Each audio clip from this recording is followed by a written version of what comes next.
ఏం చేస్తున్నావు అత్తయ్య? గోంగూర పచ్చడి అంటున్నామ్మా. ఎట్ట చేస్తారు? ఎండుకాయలు ఎండుకాయలను జీలకర్ర, తాళము గింజలు, కరివేపాకు, మరి ఉల్లిగడ్డలు, ఎల్లిపాయలు వేసి బెత్తకు నూరుకోవాలి. నూరుకున్నాక గోంగూరని ఇలా తొక్కుకోవాలి బాగా.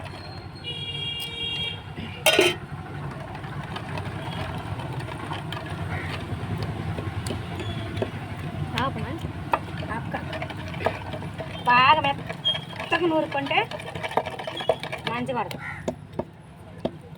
తర్వాత లాస్ట్కి ఉల్లిగడ్డలు వేసుకోవాలి. ఉల్లిగడ్డలు వేసుకున్నాక బాగుంటుంది. అయిపోయింది చూడు.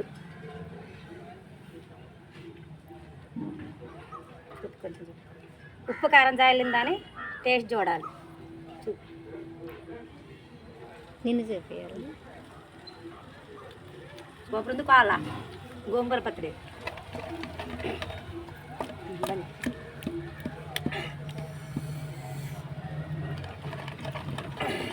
బండి మెంటల్లా.